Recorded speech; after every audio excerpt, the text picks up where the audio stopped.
अक्सर लोग ये समझते हैं कि पंजेरी सिर्फ प्रेग्नेंट लेडीज़ के लिए बनाई जाती है और खाई जाती है। ऐसा नहीं है। ये हर उम्र के अफराद के लिए ऐसा सोर्स है जो प्रोटीन और न्यूट्रिशन से भरपूर हैं। आज के मिलावटी दौर में ये एक बेहतरीन, बगैर कोई प्रिजर्वेटिव्स के, ऑर्गेनिक और हेल्दीएस्ट फूड सप्लीमेंट है। This is suitable for all ages and for all seasons. हर उम्र के लोग फैज़ पिस्ता पंजेरी हर मौसम में खा सकते हैं। Faiz Pista Panjeeri an organic, versatile and healthy food supplement. Faiz Pista Panjeeri का ये नायाब तोहफा एक कॉल पर आपके घर पर आप देख रहे हैं ARTV चैनल।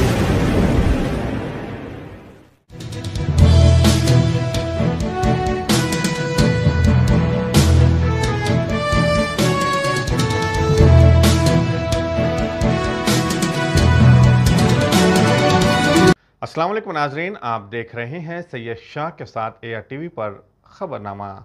मुकामी इदारों के कौंसिल इंतखाबात के लिए चीफ मिनिस्टर की दफ्तर के कविता के अलावा दीगर उम्मीदवारों ने आज आखिरी दिन अपना परचम जात नामजदगी दाखिल करा दिया है। इसी तरह 12 नशिस्तों के लिए TRS के 12 उम्मीदवारों ने अपनी नामजदगियां दाखिल करा दी। रियासती वजीर फाइनेंस टी हरीश राव ने कहा कि मुकामी इदारों के कोटे में TRS के तमाम उम्मीदवार भारी अक्सरियत से कामयाब होने की उम्मीद जाहिर की है। चीफ मिनिस्टर KCR की दफ्तर का नाम राज्यसभा और लोकसभा की नुमाइंदगी के लिए गौर किया जा रहा था। उनकी जगह कांग्रेस से TRS में शामिल A ललिता को उम्मीदवार बनाने की अफवाहें गश्त कर रही थी।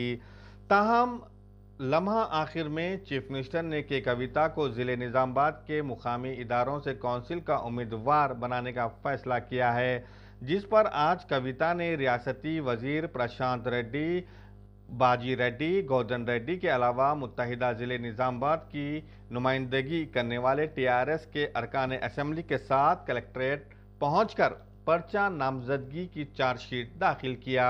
बाद अज़ां उन्होंने मीडिया से खिताब करते हुए ज़िले निज़ामाबाद में मुकामी इदारों की 90% अवामी मुंतखब नुमाइंदगी TRS में है। उनकी ताईद से वो भारी अक्सरियत से कामयाबी हासिल करेंगे।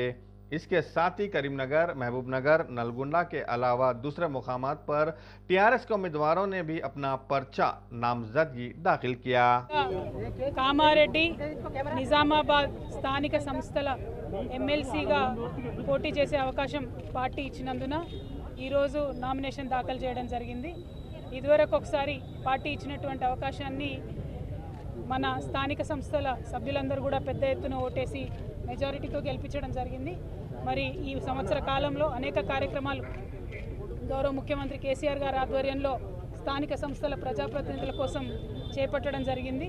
మళ్ళీ ఒకసారి గౌరవనీయులు పార్టీ అధ్యక్షులు పెద్దలు KCR గారు ఇచ్చినటువంటి అవకాశాన్ని వినియోగించుకొని వేసినటువంటి నామినేషన్ని జయప్రదం చేసే విధంగా స్థానిక సంస్థల సభ్యులైనటువంటి వారందరూ కూడా సహకరించాలని చెప్పి కోరుతా ఉన్నాను. ఇవాళ నిజామాబాద్ జిల్లాలో దాదాపు 90% మంది కూడా TRS పార్టీకి సంబంధించినటువంటి స్థానిక సంస్థల ప్రజాప్రతినిధులు ఉన్నారు. ప్రతి నియోజకవర్గంలో కూడా మా శాసనసభ్యులు గౌరవనీయులు ఉన్నారు, మంత్రివర్యులు, అదేవిధంగా మన RTC చైర్మన్ గారు, విప్ గారు, ప్రభుత్వ విప్ గారు, స్పీకర్ గారు, పోచారం శ్రీనివాసరెడ్డి గారు, మహామహులందరూ కూడా మరి మా జిల్లా నుండి ఉండడం, మొత్తం 9 జిల్లాల్లో కూడా పెద్ద ఎత్తున స్థానిక సంస్థల సభ్యులందరూ కూడా TRS పార్టీకి ఉండడం అన్నది చాలా సంతోషకరం. మరి వేసినటువంటి నామినేషన్ను జయప్రదం చేసే విధంగా స్థానిక సంస్థల సభ్యులందరూ కూడా సహకరించాలని చెప్పి మనస్ఫూర్తిగా కోరుకుంటూ మరొక మారు ఎమ్మెల్సీగా నామినేషన్ వేసే అవకాశం ఇచ్చిన పార్టీకి, పార్టీ అధ్యక్షులు గౌరవనీయులు चंद्रशेखर राव गारी की मनस्फूर्तिगा कृतज्ञता। म्यूनसिपल एडमिनिस्ट्रेशन और शहरी तरक्की के वजीर KT रामाराव ने मंगल को भारतीय जनता पार्टी के कॉरपोरेटर्स के जरिए greater Hyderabad municipal corporation GHMC के दफ्तर पर तोड़फोड़ की मजम्मत की। एक ट्वीट में कहा कि हैदराबाद में BJP के कुछ गुंडों ने GHMC के दफ्तर में तोड़फोड़ की। मैं इस मुजरिमाना रवैये की शदीद मजम्मत करता हूँ। अंदाज़ा लगाया कि गोरसी भक्तों से गांधीयाई अंदाज में बर्ताव करने को कहना बहुत ज़्यादा है। उन्होंने ट्वीट करते हुए सिटी पुलिस कमिश्नर से कानून के मुताबिक तोड़फोड़ करने वालों पर सख्त तरीन कार्रवाई करने को कहा। कॉरपोरेटर ने मंगल को GHMC हेड ऑफिस में मेयर और दीगर अफसरान के चैम्बर में दाखिल होकर सरकारी अमलक को नुकसान पहुंचाया। जीएचएमसी काउंसिल के इजलास का मुतालबा करने वाले एहतजाज तौर फोड़ में बदल गया। कुछ कॉरपोरेटर्स ने फर्नीचर, इलेक्ट्रिक आलात और फूलों के गमलों को नुकसान पहुंचाने के अलावा जीएचएमसी के लोगों पर सियाह पेंट भी छिड़क दिया। हालिया हुए जीएचएमसी दफ्तर पर बीजेपी कारकुनान और कॉरपोरेटर्स की जानिब से किए गए हमले की मजम्मत करते हुए TRS corporator Venkateshwar Kalyani, corporator M Kavitha Reddy, Somajiguda corporator V Sangeetha Yadav और दिगर ने एक याददाश्त बल्दियाजमतर हैदराबाद की मेयर जी विजय लक्ष्मी को सौंपी। उन्होंने मुतालबा किया कि हमले के जिम्मेदार कॉरपोरेटरों के खिलाफ सख्त कार्रवाई की जाए और उन्हें मुस्तकबिल में ऐसे हरकतों से बाज रखा जाए। पुरा बल्दी डिवीज़न के इलाके रेन बाजार डिवीज़न, चंद्रानगर और दबीरपुरा के नाले के काम का रुकने असम्बली याकुतपुरा सैयद अहमद पाशा खादरी ने पैदल दौरा किया। इस मौके पर बल्दी, बरकी, अबरसानी के अहदेदारों के अलावा मुकामी कॉरपोरेटर्स भी मौजूद थे। और 2 जगह से ये वो बैक मारा पानी जो हो रहा है ना बोली थे क्या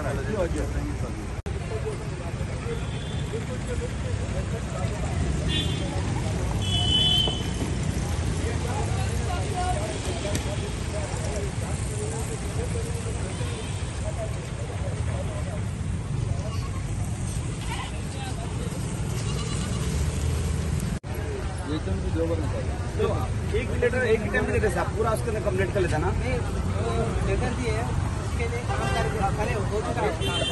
अब यहाँ से वहाँ तक बार बार नहीं होता, एक ही लीटर में हो जाना है पूरा हो जाए 3 फीट हो जाए वाले नहीं कट कर दो।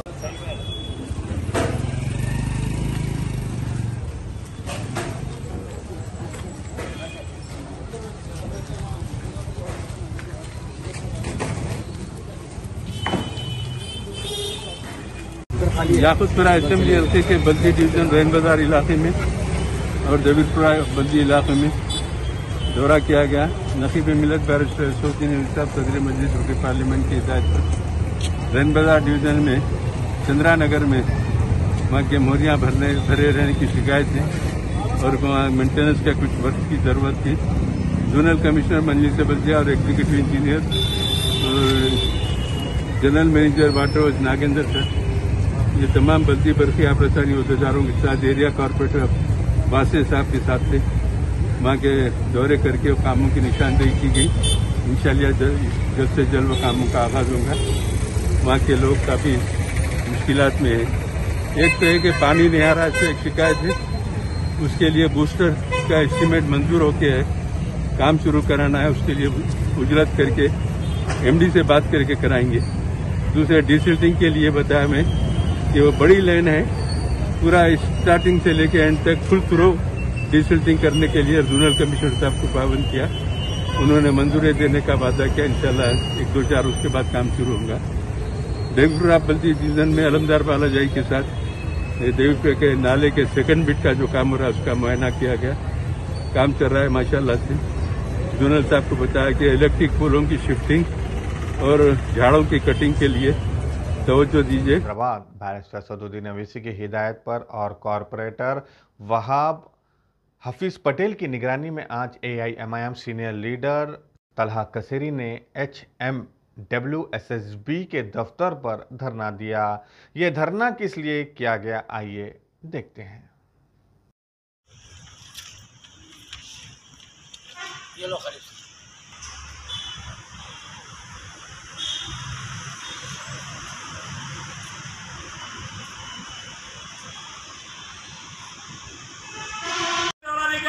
तेलंगाना सरकार की तनख्वाह ले रहा खाली गड़बड़ करना पड़ा, लोगों को परेशान कर रहा। 50 घर को पानी नहीं है, मीटिंग कर रहे। It is a problem. We have some sort of water supply issue, and we have discussed with Barkas area.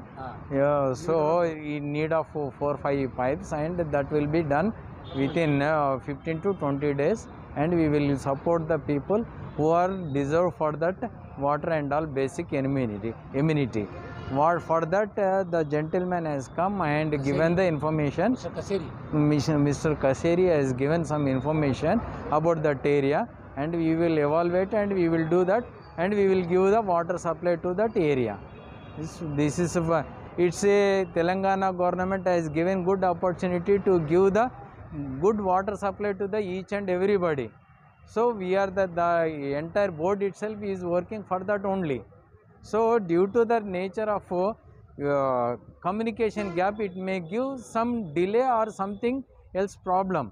So it will be all the way, whatever the maintenance में कुछ problems आए तो भी वो analysis करके वो लोगों को support करके हम 100% as per the vision of the government we are doing our best of level work and best of the knowledge things we are giving to the our people. And within 15 to 20 days, we are going to supply the water to that area, Barkas area. Thank you. Rajendra, right? वायम के सदर नितिन नंदकर और गोलकुंडा जिला विजयवायम team ने आज खदीम उस्मानिया दवाखाने का जायजा लिया। इस मौके पर उन्होंने मीडिया के नुमाइंदों से बात करते हुए क्या कहा, आइए देखते हैं।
Bharatiya Janata Yuva Morcha BJYM city president मैं नितिन नंदकर उस्मानिया हॉस्पिटल का दौरा करने का मौका मिला, क्योंकि रोज़मर्रा की ज़िंदगी में आम जनता के कई सारे कॉल्स आते रहते हैं कि उस्मानिया हॉस्पिटल में ना बेड की सुविधा है, कोई कहता है ऑक्सीजन की ज़रूरत है, कोई कहता है व्हील चेयर की ज़रूरत है, कोई ऐसा कोई दवाइयों की ज़रूरत है। तो ऐसी कई सारी दुविधाएं उस्मानिया हॉस्पिटल में है। मैं भारतीय जनता युवा मोर्चा की तरफ से तेलंगाना के मुख्यमंत्री से निवेदन करता हूं कि आज उस्मानिया हॉस्पिटल गिरने की कतार में है, लेकिन आज भी इसके बावजूद तेलंगाना के मुख्यमंत्री हज़ारों करोड़ रुपए लगा के सेक्रेटरीट का निर्माण कर रहे, जहां पर डेली हज़ारों लाखों लोग उस्मानिया हॉस्पिटल में आकर अपनी ज़िंदगी और मौत को लेकर यहाँ पर अपने इलाज को आते हैं, लेकिन यहाँ पर कुछ सुविधा नहीं है हज़ारों लाखों लोगों के लिए। लेकिन वहाँ पर मुख्यमंत्री जी 119 एमएलए के लिए 500 करोड़ रुपए के सेक्रेटरीट बना रहे। ये शर्म की बात है तेलंगाना के मुख्यमंत्री के लिए। दूसरी बात, जिस तरह से तेलंगाना के मुख्यमंत्री बड़ी बड़ी कारें कलेक्टरों को दिए, आप इतने कारें कलेक्टरों को दिए, कोई दिक्कत की बात नहीं है। अगर 100 एम्बुलेंस उस्मानिया हॉस्पिटल को लगाते थे तो जनता के लिए भलाई का काम होता था, बल्कि मैं कहना चाहता हूँ ये एक इतना शर्मनाक घटना हो रही तेलंगाना में, कोई बोलने वाली बात नहीं है। उस्मानिया हॉस्पिटल के कई सारे डॉक्टर है, आप देख चुके, बारिश के दौरान भी हेलमेट लगाकर मरीजों का इलाज कर रहे। शर्म आनी चाहिए मुख्यमंत्री जी को और तेलंगाना के चीफ मिनिस्टर जी को। अरे इतने हालात बुरे हैं, व्हील चेयर नहीं है, ना बेड की सुविधा नहीं है, ना ऑक्सीजन नहीं है, ना एक्सरे का डिपार्टमेंट नहीं है, एक एक बेड पे दो जनों को सुलाकर इलाज कर रहे। अगर तेलंगाना के मुख्यमंत्री ही वाकई में ही बंगारू तेलंगाना की बात करते हैं तो मैं कहता हूं कंगालू तेलंगाना के मुख्यमंत्री ने किया है। यहां पर सिर्फ हिंदुओं का नहीं, हिंदू, मुस्लिम, सिख, ईसाई, जो गरीब लोग, इतनी तेलंगाना की आवाम कोरोना के महामारी के दौरान भी हाथाहाश हुई, लेकिन मुख्यमंत्री जी को शर्म आनी चाहिए। एक बार उस्मानिया हॉस्पिटल का दौरा नहीं करे, ना यहाँ के इलाज यहाँ के लोगों के लिए करे। मैं मुख्यमंत्री जी को निवेदन करता हूँ, टीआरएस पार्टी को वार्निंग देना चाहता हूँ, कहीं पर रोड पर भी तुम दिखे तो तुम्हारे काफिले का हमला करेंगे भारतीय जनता युवा मोर्चा। तुम्हारे घर पर आएंगे और तुम्हारे से सवाल पूछेंगे कि इलेक्शन के दौरान तुमने जो वादे किए थे उन वादों को। आरजे न्यू बाबानगर और शारजा कॉलोनी का पैदल दौरा किया। अहमद सादी ने अवामी मसाइल का जायजा लेते हुए उन्हें तयक़ुन दिया है कि जो मुश्किलात पेश आ रहे हैं उसे जल्द अज जल्द मुकम्मल कर लिया जाएगा। इस मौके पर वार्ड नंबर 11 काउंसलर हाजी नवाब भी मौजूद थे। अस्सलाम वालेकुम रहमतुल्लाहि व बरकातहू। जनाब अब्दुल्ला सादी साहब चेयरमैन बल्दिया हमारे पास शाहजहां कॉलोनी और अलजाबरी से जैसे कि यहाँ तलक दौरा किए, हमको तयक़ुन दिए कि जैसे कि हमारे पास पानी और नल और रोड का जो ड्रेनेज का तयक़ुन दिया और पूरा दौरा किए। दौरा करके जैसे कि हमको भरोसा दिए हैं अल्लाह ये हमारे काम को आसान कर दे, बस हम दुआ गो है बस। अस्सलाम वालेकुम रहमतुल्लाहि व बरकातहू। मैं AIMIM councillor new Babanagar ward number 11 से आज हमारे पास जनाब अब्दुल्ला सादी साहब चेयरमैन जलपल्ली म्यूनसिपल आके न्यू बाबानगर और शाहजहां कॉलोनी का दौरा करे और कामों का जायज़ा लिए इंशाअल्लाह ताला काम जल्द से जल्द चालू कराने की बात हुई। और मज़ीद जो है ना लाइट के पोला और ड्रेनेज लाइन के लिए आउटलेट की बात करें, आउटलेट का काम कराने के बाद ड्रेनेज लाइन का काम शुरू करेंगे बोल करके बोले। और मीठे पानी के लिए पानी की टंकी बनाने का बातचीत चल रही थी। ज़मीन का इंतज़ाम होते इंशाअल्लाह ताला पानी की टंकी भी बनेगी और मीठे पानी की सहूलत भी हो जाएगी शाहजहां कॉलोनी में। और अलजाबरी ACC गोदाम से लेके अलजाबरी कॉलोनी की रोड CC रोड डालने का सेंक्शन हो गया सो है ऑर्डर। 60 लाख रुपए की लागत से CC रोड डालेंगे वो अलजाबरी कॉलोनी के इंशाअल्लाह ताला। वो भी काम तकमील हो जाएगा अल्लाह चाहे तो इंशाअल्लाह ताला जल्द से जल्द ख़त्म हो जाएगा।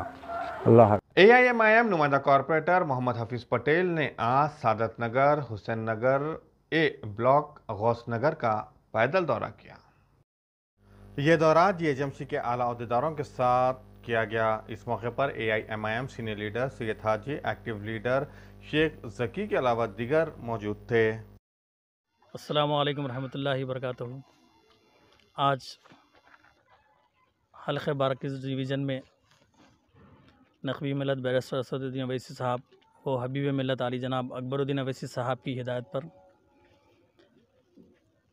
सादात नगर, हुसैन नगर A ब्लॉक व गौस नगर का GHMC executive engineer Sanaullah Khan और भानु साहब के साथ पैदल दौरा किया गया। वहाँ के ड्रेन लाइन के कामों के प्रपोजल्स दिए गए। गौस नगर 12 नंबर गली से लेकर मस्जिद महबूब इलाही और हुसैन नगर ग्रेवियार्ड का जो 18 लाख का काम सैंक्शन हुआ उस काम के भी लिए जायज़ा लिया गया। और एक नया प्रपोजल्स इस्लामिया हिल्स से होते हुए हुसैन नगर बरकातहू। हम लोग गौस नगर के हैं, 12 नंबर गली से है। हाजी भाई के मस्जिद के पास रहते हम लोग। यहाँ बहुत तकलीफ़ थी। जब भी हमको अकबर साहब से दूर हो जाती है उनके लिए हम दुआ करते हैं कि उनकी सेहत अच्छी रहे। अकबर साहब, असदुद्दीन साहब, हाफिज़रों को भेजा है। आज हमारे पास ड्रेनेज का प्रॉब्लम है, रोड की प्रॉब्लम है, लो वोल्टेज है और मोरियों में गंदा पानी बहता, लड़ाई होते रहती है। हाजी भाई आके वो चीज़ को हल करते, पानी भी उन्होंने मोटर में भिजाते रहते। थोड़ी इतनी तकलीफ़ है कि हम लोग घड़ों से उठा के भरना पड़ता पानी की उतनी तकलीफ़ है, मगर हमको पीने का पानी उनकी तरफ से मुहैया होते रहता। और हर चीज़ से हम लोग आपका शुक्र अदा करते हैं कि बहुत सारे सहूलतों से हम लोग यहाँ आके बसे, नहीं तो हम लोग बसने वाले नहीं थे। कब से प्रॉब्लम है आपको रोड ड्रेनेज का यहाँ पे?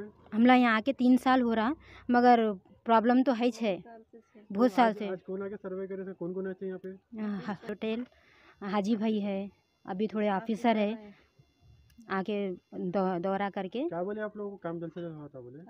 बोले सैंक्शन हुए हुआ है, हो जाएगा जल्द से जल्द बोल के बोले। अस्सलाम वालेकुम। अकबर साहब अभी भी सेहत ख़राब रहने की वजह से अभी भी हमारे लिए इतने हमारा हमदर्दी के लिए भेजे, ऑफिसरों को सर्वे कराए, बहुत अच्छे से हमारी मदद करते, लॉकडाउन में भी करे हैं। हम लोगों को तरकारी, फ्रूट्स और चावल जो भी है उनकी तरफ से हमको भिजाया, हम उनका शुक्रिया दिल से अदा करते हैं और सेहत के लिए दुआ करते हैं। बस बहुत बहुत शुक्रिया रहमतुल्लाहि बरकातहू। पुलिस स्टेशन के हदूद में आधी रात को जेसीबी के जरिए वैष्णवी वाइन्स और स्नेहा चिकन सेंटर को मसमार कर दिया गया। हाँ, 2016 से जो है ना area Guddi Malkapuram, crystal garden, ring road, 86 number pillar, जो ये जो है ना 89 में डैडी लिए से बालया लिए से लैंड, बाबा गुजर गया, अम्मा गुजर गए, हम 6 जने, 4 भाइयाँ 2 बहना, सबके बीच में है प्रॉपर्टी। हम जिसकी जगह उन्हें कारोबार कर लेते, ये किराए को दिए सो है। अब उन्हें चंद्रामौली पूछ रहा हमारा दो, अब उन्हें ये जिस कर रहा हम लोग के ऊपर टाचर कर रहा, उन्हें नोटिस डाले तो उसको फिर हम लोग डाले, कोर्ट में भी हम लोग को इंजेक्शन ऑर्डर आई, ये लैंड आपका है, कुछ भी रहे तो आना बोल के उनको नोटिस भेजा, वो भी नहीं, उन्हें हाई कोर्ट को गया, वहाँ पर भी कैंसिल हो गया। फिर उसके बाद 2019 में उन्हें चंद्रामौली क्या करा, वो उनके आदमियों को भिजा दे के चिकन शॉप में तोड़ फोड़ करने लगा 2019 में। टप्पा उतर PS में जाके कंप्लेंट दिए, उन लोगों के ऊपर क्रिमिनल केस हुआ, वो भी चल रहा पेंडिंग, ये भी जो चल रहा। फिर जो ना महावीर कंस्ट्रक्शन वाले डॉक्टर चंद्रामौली, काव्या, उनका बेटी, उनका बेटा, ये पूरे 4 जने मिल के कल रात में, वो कोई भी नहीं थे, रात के 1:30 को 2 जेसीब, 2 विनो में एक 20-25 जने आए चुके, इनके काम करने वाले, इनके पट्टे, इनके कोई भी हों दो, इनके काम करने रौडी शूटर होंगे, नहीं तो इनके गुंडे होंगे। बहरहाल हम लोगों के ऊपर हमला करने के वाले से सोचे, हम लोग उसमें थोड़ा देर लेट हुआ, आया धड़ धड़ को तोड़। और महावीर कंस्ट्रक्शन प्रवीण रेड्डी साहब जो है ना चंद्रामौली, वो लोग मिल के क्या करे, इन्हें इसका हटा देंगे, इन्हें क्या है गरीब है उठा देंगे बोल के सोच के हम लोगों को ऐसा 2-3 बार आके धमकियाँ दे के गए, मड़गी वाला चिकन शॉप वालों की, इन लोगों को नहीं ओनर को बुलाओ, वो बोले तो ओनर को बुलाओ, बात करते, ये खाली करो नहीं तो रात में आके तोड़ फोड़ कर तुम बोल के बयाना दे के गए। सो है तो उन लोगों मेरे बोले अच्छा ठीक है भाई, मंगल के दिन मेरे भाइयों को लेके डॉक्टर का बात करेंगे क्या, तो भी बोले तक रात में आके काम पहचान ली। हाँ, और वाइन्स वालों का 37 लाख का माल है, उनका तोड़ फोड़ पूरा ख़त्म कर दिए, पूरा बाटला गिड़ा शराबड़ पूरा कांच कुप्पा हो गई। हाँ, फिर जहाँ चले गए उनके, अब पूरा जगह कंस्ट्रक्शन जगह पूरा ऐसा मार तोड़ फोड़ करके गए ऐसे। हाँ, उन लोगों के ऊपर क्या है साहब, हम गरीब लोग हैं, आपको कोई PS वाले जा रहे कंप्लेंट दे रहे, PS वाले हाँ लाइट ले लीजिए सर का कर दे रहे, टप्पा चिपतर PS में जाता हमारा केस। हाँ, उनके ऊपर एक्शन नहीं ले सकते। हाँ, कोर्ट में भी जो ना केस चल रहा, ये फाइनल में 25 तारीख को है, अब कोर्ट फेवर में हमारा छे, उसका फेवर है तो दिन में आके करना था, रात में आके चोरों के नाथ कहीं को करता। अब उनके सवेरे उनके जो वॉचमैन आके होड़ बोले तो हम लोग बोले भाई रात में कैसा है गाड़ी, डॉक्टर चंद्रामौली जो ना ऐसा देख लेके चलेगा, हम लोगों का ऐसा सता रहा। उनके पास जो ना सीलिंग लैंड है, बस 3 एकड़ है, ये लैंड के अंदर जरा कलेक्टर साहब ने अपने मंडल वाले सर्वे करके किसी गवर्नमेंट को, पुलिस स्टेशन हो दो, कोई हॉस्पिटल हो दो, कोई अपना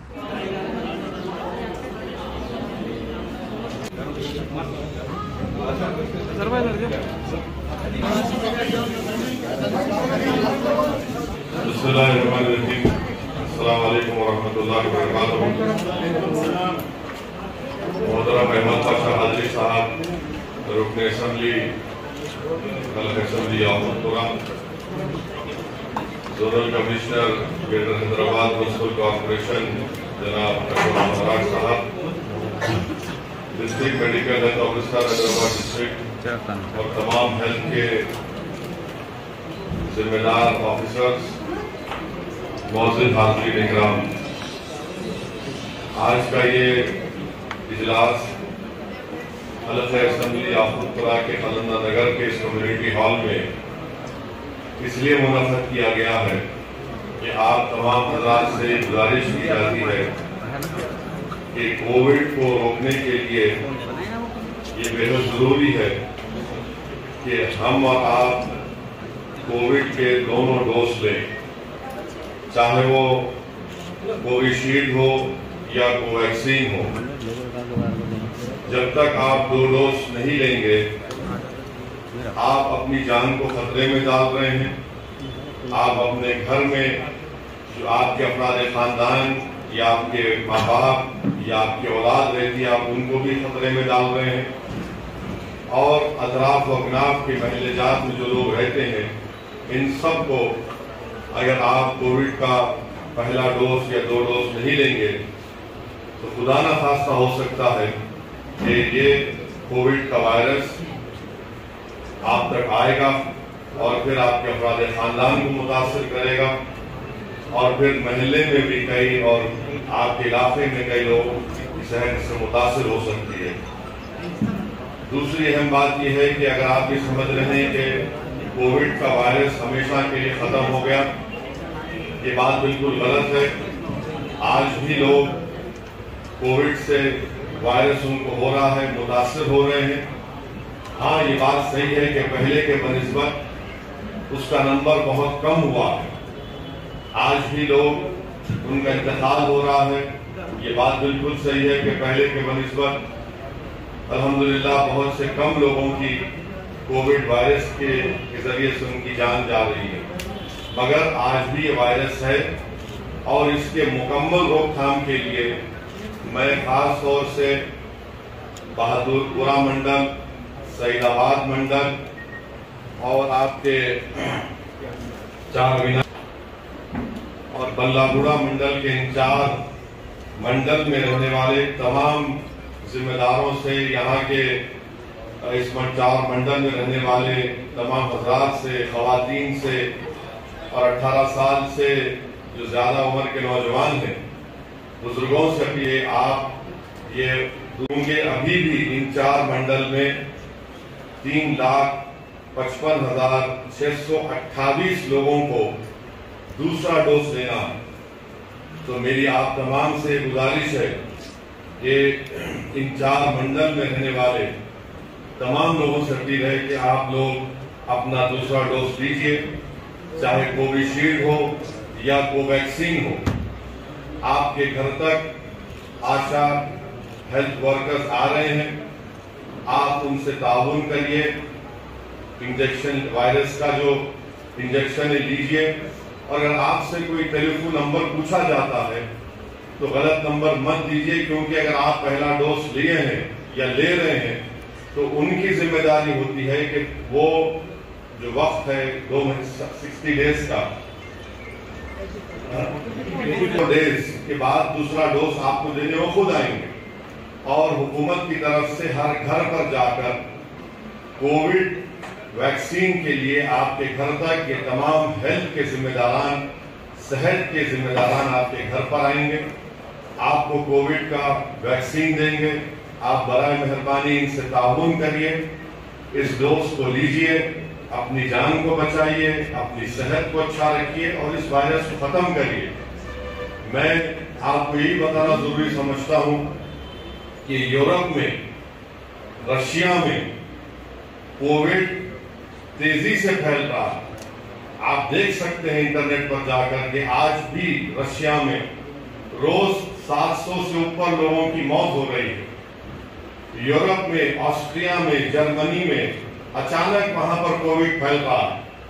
और दुनिया में जब किसी मुमालिक में कोविड फैलता है तो खुदा ना खास्ता ये फैलते फैलते दूसरे मुल्क में जाता है, फिर खुदा ना खास्ता हमारे मुल्क तक ना आ जाए। इसीलिए अपने आप को बचाइए और आप यकीन जानिए कि खास तौर से वो जो बुजुर्ग हैं, जो ज़ईफ हैं, जो डायबिटिक हैं, जिनको कल्ब की अमराज में मुब्तला हैं या दूसरे उनको बीमारियां हैं, मेरी आप तमाम से गुजारिश है कि आप खास तौर से ये वैक्सीन लीजिए। मैं और मजलिस के तमाम जिम्मेदारों ने अल्हम्दुलिल्लाह 2 वैक्सीन ले चुके हैं।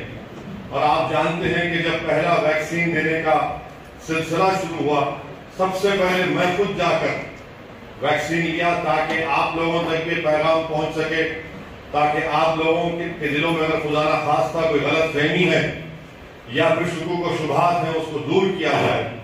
मैं इस सिलसिले में तमाम फॉर्मर मिलर के, सोसाइटी के, माशरे के जिम्मेदारों से भी अपील करूंगा कि वो इन हजरात से, आवाम से अपील करें कि अगर वो पहला डोज नहीं लिए तो पहला डोज लें, और अगर पहला डोज ले लिए दूसरा डोज उनको लेना है कोविशील्ड का, कोवैक्सीन का, और 84 डेज हो चुके हैं तो फौरन दूसरा डोज लें।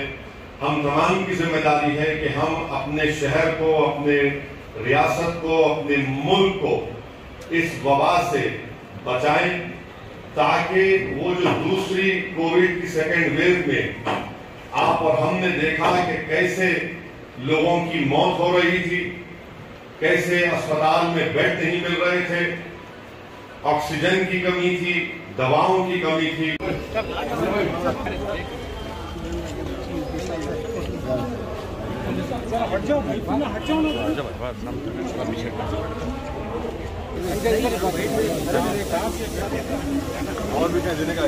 नाजरीन, आप देख रहे थे या टीवी पर खबरनामा। मुझे दीजिए इजाजत। अल्लाह हाफिज। आप देख रहे हैं ARTV चैनल।